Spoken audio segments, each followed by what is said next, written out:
One of her short stories that's in this collection is the first depiction of a trans Muslim character in literature ever. How can you pass that up like during Pride, right?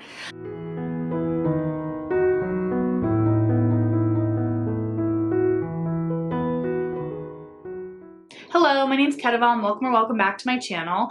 I am gonna just dive right in with all my recommendations this month for Pride. I don't have any rhyme or reason to these, just I liked them. I thought of them when I was doing this video, and I think you'd like them too, and I'm recommending them. That's why they're on the list. I've sort of grouped them. I'm going to start off with novels and then do some short stories and then some nonfiction, but other than that, it's sort of just a mishmash of, you know, different queer identities, different vibes of the book, and I'll try to like clarify which what as we go. We'll just start off with one of my favorite books this year, Did Nobody Give a Shit What Happened to Carlottta by James Hannaham.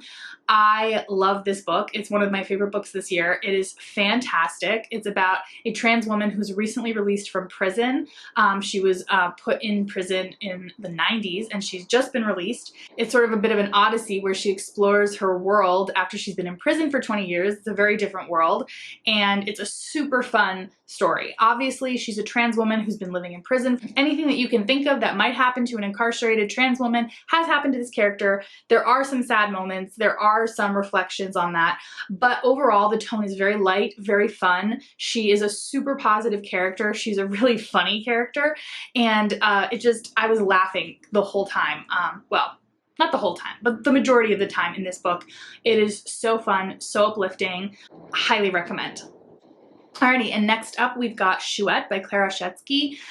This one is definitely not focused on queerness, but queerness is like very central to the whole idea of the book. So basically a woman gives birth to an owl baby and everyone's confused because her husband's not an owl, she's not an owl, but it's a baby who's an owl and it acts like an owl and it misbehaves and, you know, nobody knows what to do.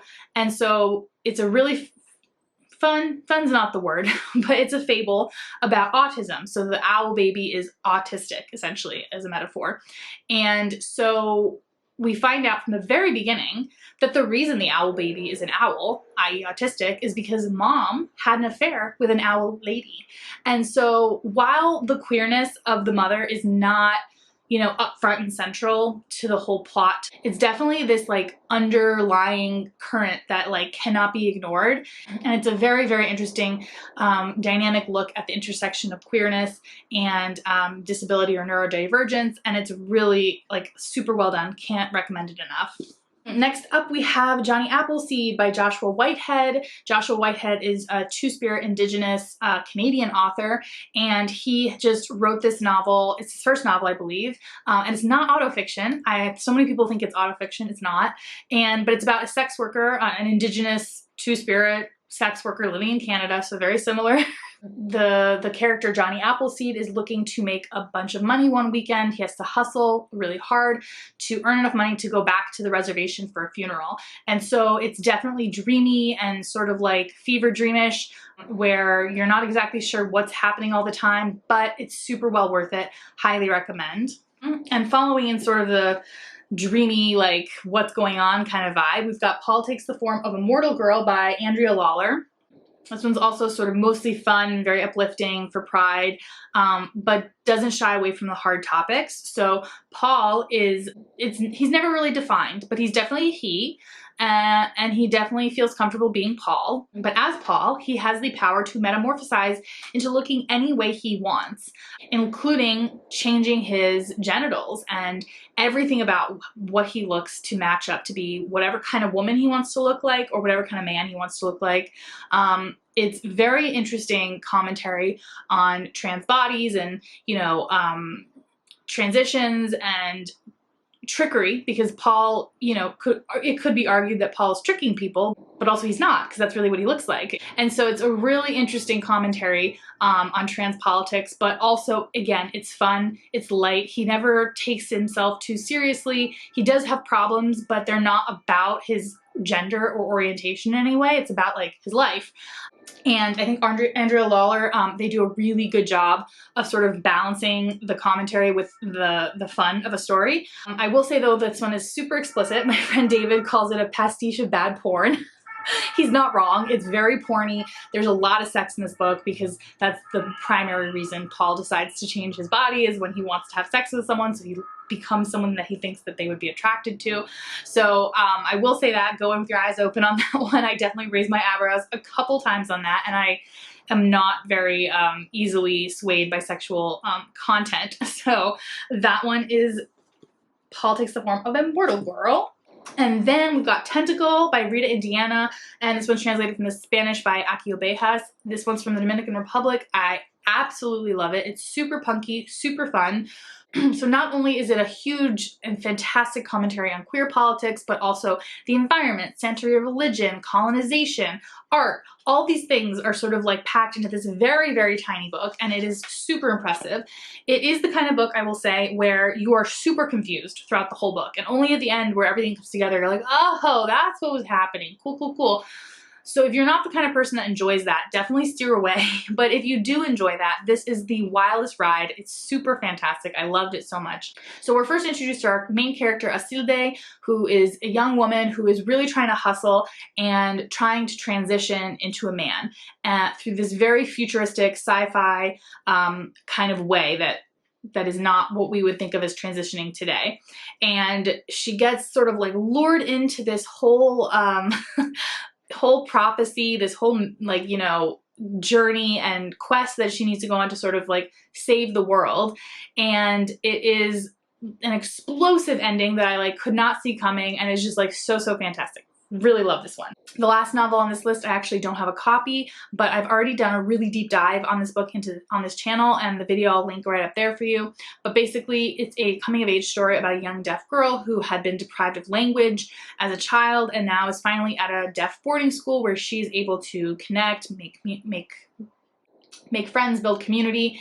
And the reason why this is a coming-of-age story and the protagonist is a teenager, but this still feels like a very adult book, is because part of the perspective of the book is told by her principal at the school, who is she's not deaf, she's a coda, a child of a deaf adult, and she's queer, and her whole story and life and perspective of the book is super important in kind of fusing the two parts together. And it is a really interesting look at deafness and the intersection of deafness and queerness, and I cannot recommend it enough. It's a super easy, quick read. It's pretty light in tone and super fun to read. Alrighty, so next up we've got some short story collections. So the first one, I know for a fact I've never said anything about this collection on my channel, is called Invisible Men by Eric Fries, and I picked this up in Nice, I think years ago, read it years ago, and I had forgotten about it. It was like buried at the very back of my bookshelf. So this one is a collection of short stories focused usually on gay men. I have not read this in a very long time, but I remember really enjoying it, and I remember really particularly enjoying the fact that there were gay Mormon men perspectives in those stories, which is kind of hard to get because if you don't know, the Mormon church accepts gayness, but then like wants you to still marry a woman and like have kids and then just like not have sex with men, but they're accepting you. So it's just this like weird stuff. So anytime you hear a Mormon man, gay man talking, it's usually in this weird repressed way. And that's not what this is. This is like, this is someone coming to terms with their sexuality fully and grappling with the church at the same time. So I really enjoyed it for that context.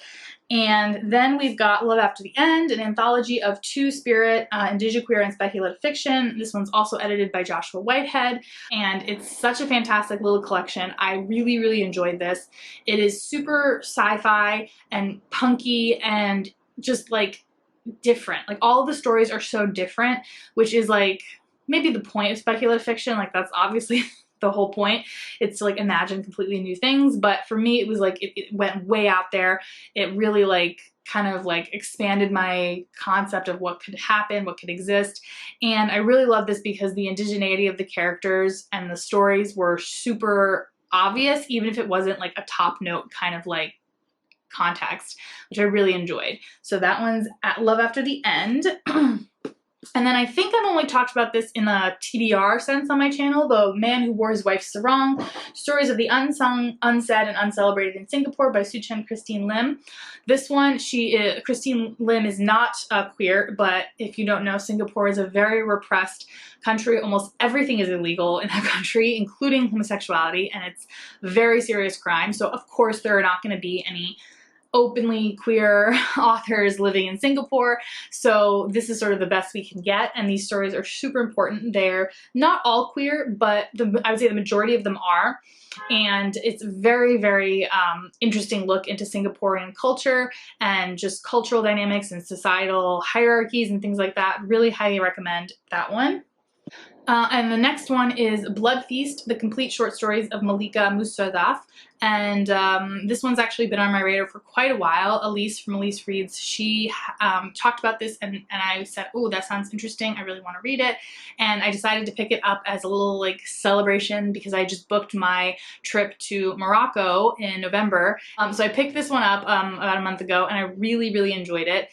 If you don't know, Malika Moustadraf is a feminist author from Morocco who died prematurely, specifically because of her politics and what she was writing about, and the government didn't like it. So she died of kidney failure because she chose to fund her writing over self-paying for her medical treatments, which is something the government should have covered, but then they chose not to because of her political, commentary.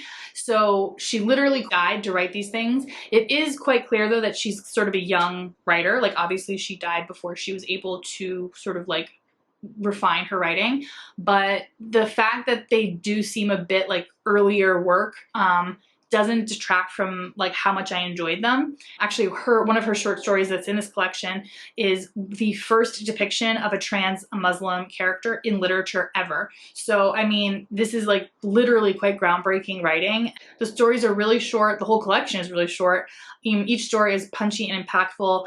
So this one I really recommend, specifically for that short story about the first trans Muslim character. Like, I mean, how can you pass that up like during Pride, right? So next up we have some nonfiction. So the first one is Ace, What Asexuality Reveals About Desire, Society, and the Meaning of Sex by Angela Chen. This one I just read for my feminist book club. I really, really like this one.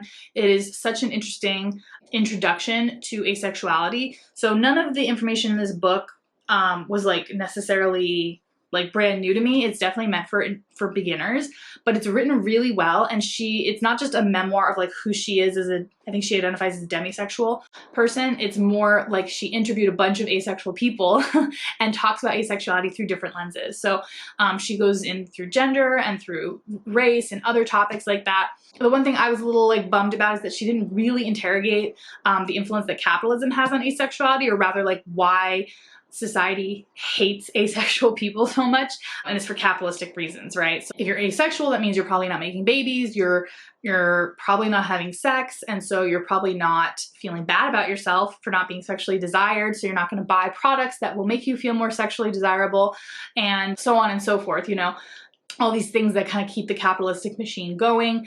You need more workers, you need people to buy stuff, and these sorts of like labels and orientations sort of just step back from all those pressures, and that's what capitalism does not like. So, so she didn't really she did comment on it a little bit, but I was sort of expecting a whole chapter and I didn't get that. But for the rest of it, if you're not familiar with asexuality, this is definitely like a super important primer, a really, really good introduction. So this one I highly recommend for the A in the LGBTQIA. And then we've got another one from my book club, actually, Hijab Butch Blues by Lamya H. And this one, she's written it anonymously because she is not actually out yet to her parents. So we sort of get this like memoir of her life without any of the really factual identifying details, because she's trying to like, be subtle. For college, she ends up moving to the United States. And then so in the United States is when she sort of realizes that she is a lesbian, and she sort of takes quite a bit of time to come into her own and accept herself and discover who she is and connect and find community. And so she just talks about all the different, you know, intersections that affect her, because even, for example, like when she meets a bunch of feminist, like modern Muslim women, she doesn't connect to them because they're all wealthy and they're all complaining about how to find a good nanny. And she's like, oh, that's not my experience either, because I'm very much working class. And so, you know, she just goes into the nuances of why, like, you know, every little aspect of your identity can really impact your ability to find community, especially within the queer bubble. Okay, sorry, camera died. Back to Hijab Butch Blues. This one, what was I saying about this one? So basically what I really enjoyed is that actually all of the chapters are sort of framed in stories from the Quran. And I was probably familiar with about half of them, and then half of them I wasn't. I really appreciated that framework. It is sort of meant to be sort of like inspired, I would say, by Stone Butch Blues, which I haven't read yet, but this one on its own as a standalone I really enjoyed. When I have a little graphic novel, because why not, right? Why not? So if you don't know George Takei, he played someone on Star Trek. I don't remember his character's name, sorry. And he is Japanese, and when he was a child, he's older, and so when he was a child, he was interned in a Japanese internment camp during World War II.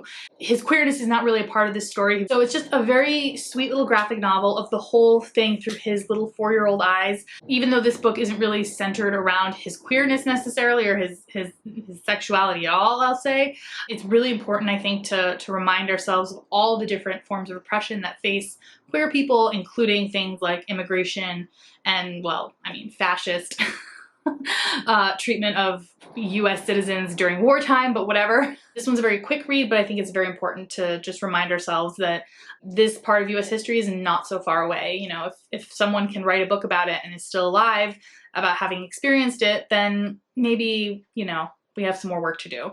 King Kong Theory by Virginie Despentes, and this one's translated by Frank Wynne. This one, it's basically just feminism manifesto. There's not a lot of like overt queer discussion within it, but it is very clear that Virginie Despentes' queerness, she's a lesbian, informs this so completely that you can't ignore, you know, you can't separate the two. So basically her King Kong theory is that basically women, if they behave like King Kong, they can like remove themselves from the pressures of femininity, womanhood, and all that stuff.